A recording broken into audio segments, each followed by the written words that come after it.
1960년대 대한민국 매서운 겨울의 한복판이었습니다.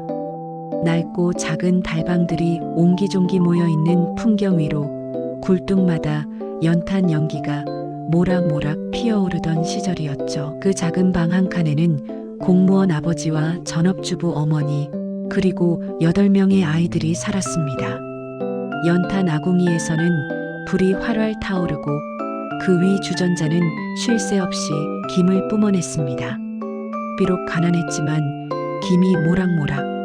나는 부엌은 언제나 어머니의 분주한 손길과 아이들의 사랑으로 가득했습니다. 연탄 불처럼 뜨겁고 연기처럼 아련한 우리 가족의 이야기 지금부터 시작됩니다. 1960년대 가난 속에서도 사랑은 피어난다. 새벽 부엌과 서러운 둘째 영희. 해 뜨기 전 새벽 어머니는 학교에 다니는 내 아이의 도시락을 싸기 위해 작은 부엌에서 분주하게 움직이셨습니다. 어린 동생들은 아직 학교에 가지 않아 집에 머물렀고 도시락은 학교 가는 아이들의 하루를 책임지는 보물이었습니다. 그런데 유독 첫째 순이의 도시락에는 계란 프라이 한 조각이, 셋째 철수의 반찬통에는 귀한 햄 조각이 조금 더 많았죠. 어머니가 몰래 챙겨주던 그 작은 차이를 문틈으로 지켜보던 둘째 영희의 마음은 늘 서러움으로 가득했습니다. 도시락을 받아든 영희는 억울함과 질투가 섞인 표정으로 언니 순이에게 뾰로통하게 속마음을 터놓았습니다. 그도 그럴 것이 옷도 늘 언니 입던 옷만 물려받아 입고 비가 올 땐 우산이 부족해 비를 맞고 가야 하는 것도 영희였으니까요. 언니, 왜 엄마는 늘 언니랑 철수만 예뻐해? 나만 미워하는 것 같아. 그런 거 아니야. 그냥 엄마가 다 그런 거지. 서러운 마음은 고집과 억울함으로 변했지만 영희는 누구보다 동생들을 챙기는 따뜻한 마음을 가진 아이였습니다. 학교와 난로위 도시락. 점심시간이 되면 낡은 교실 한가운데 놓인 커다란 석탄 난로 위로 도시락이 층층이 쌓였습니다. 석탄 난로의 따뜻한 온기가 아이들의 몸뿐 아니라 마음까지 데워주었죠. 종이 울리자 아이들은 난로로 달려갔고 맨 밑에 깔려있던 넷째의 도시락은 밑바닥이 살짝 눌어붙어 희미하게 탄 냄새가 났습니다.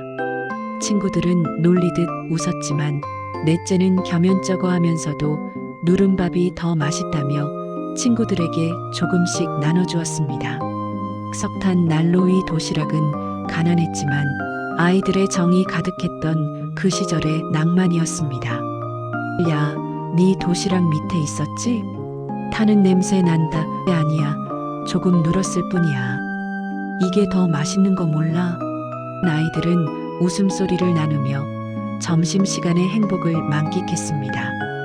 공부보다 도시락 걱정이 더 컸던 시절. 석탄 난로위 도시락, 추억을 데우다. 아버지 월급날, 붕어빵과 군고구마. 월급날 아버지는 왁자지껄한 재래시장을 지나 지갑을 만지작거리셨지만 이내 아이들 생각에 환하게 웃으며 붕어빵과 군고구마를 한 봉지 가득 사셨습니다. 달방 문을 열고 들어서자마자 아이들은 일제히 아버지에게 달려와 환호했죠.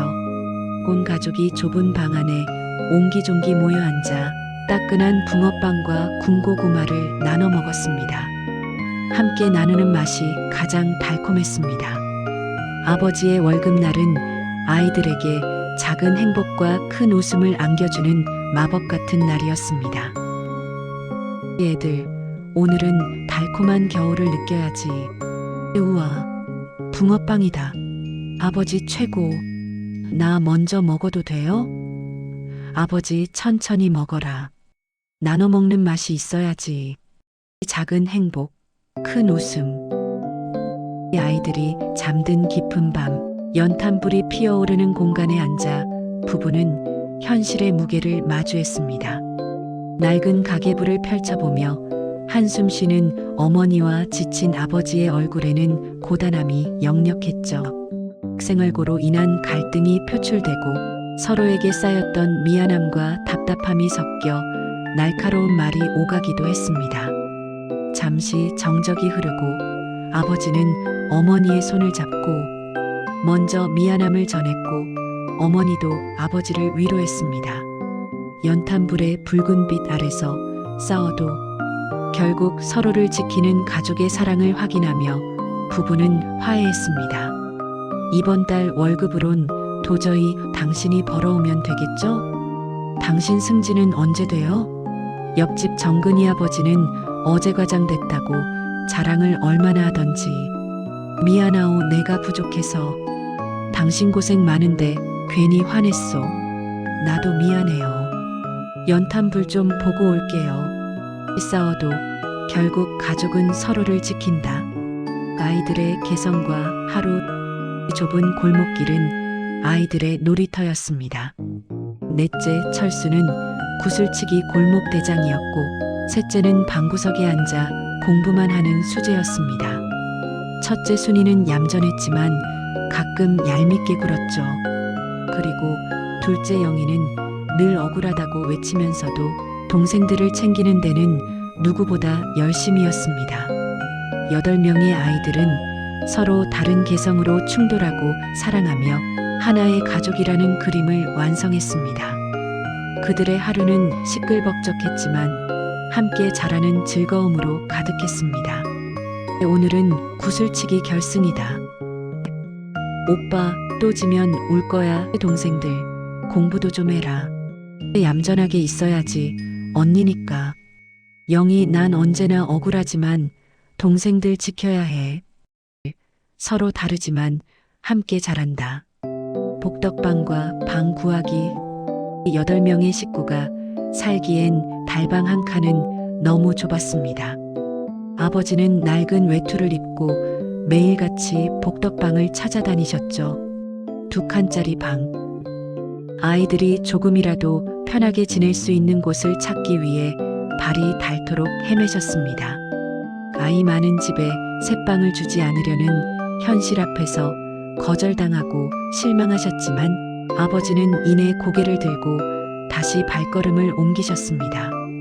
그 묵묵한 뒷모습에는 가족을 지키기 위한 아버지의 고단한 헌신이 담겨 있었습니다. 그냥 2칸이면 됩니다. 잠만 잘 수 있으면 돼요. 제발. 아버지는 가족의 안식처를 마련하기 위해 포기하지 않는 모습을 보여주셨습니다. 가족을 지키기 위한 아버지의 헌신. 연탄불 아래의 행복. 결국 가족의 행복은 집의 크기가 아니었습니다. 따뜻하게 피어오르는 연탄불 앞에서 옹기종기 모여 앉아 붕어빵을 나눠 먹고 환하게 웃는 아이들의 모습은 모든 것을 말해주었습니다. 아버지의 말씀처럼 비록 가난했지만 이 웃음소리만은 세상 그 어떤 집보다 컸습니다. 가난 속에서도 웃음을 잃지 않았던 부모 세대. 연탄불 아래에서 서로 부대끼고 사랑하며 자라난 8남매의 이야기.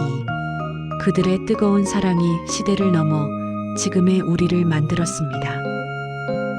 우리 집은 비록 가난하지만 이 웃음소리만은 세상 그 어떤 집보다 크다. 이 가난 속에서도 사랑은 세상을 만든다. 연탄불 아래 피어난 우리의 소중한 이야기.